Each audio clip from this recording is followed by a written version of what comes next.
thanks to Christoph and Pat for inviting me to speak. I'd just like to tell you that I'm actually speaking on behalf of an international research group, and thankfully it's being filmed. So there's 2 universities in Scotland who will be watching this, Heriot Watt and University of Edinburgh, and 4 universities in Colombia, and we're connected online. I'll discuss that later. But this small roundtable will actually probably have a much larger impact than is immediately visible. So the project I'm going to talk about is called Medellin Urban Innovation. It was a project that we've shortened to a little acronym called MUY for social media reasons. MUY in Spanish means very, but you would spell it M-U-Y. But it's something that worked in both Spanish and English. And what I'd like to do is, very briefly, I'm going to give you a bit of context about Medellin, because I don't want to take it for granted that you understand where we're coming from. It's actually a very complex city, social, politically, and economically.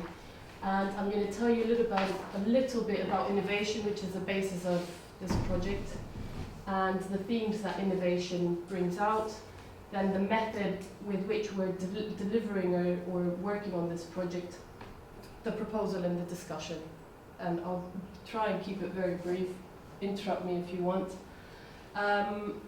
So Medellin is in Colombia. Colombia is the northwestern country in South America. It has Pacific Ocean, Atlantic Ocean, and it's actually where the Andes range comes up from South America and diverges into 3 different Andes mountains.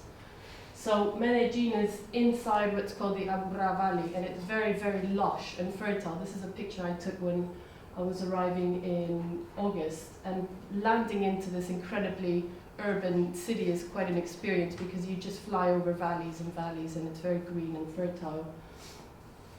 And in between the actual mountain range, the city has developed along a crevice, and this crevice has a long river running through it, and so the city has developed out of that river. But if you cut a section through Medellin, it's actually 2 very big Andes mountains, and then the city is at the bottom, sort of sprawling upwards, not outwards, as we know in London. It's really, really difficult to even think about talking about Medellin without giving you a bit of context about its past and its violent history. It's a historical condition in Colombia that there's been a local civil war since the early 18th century.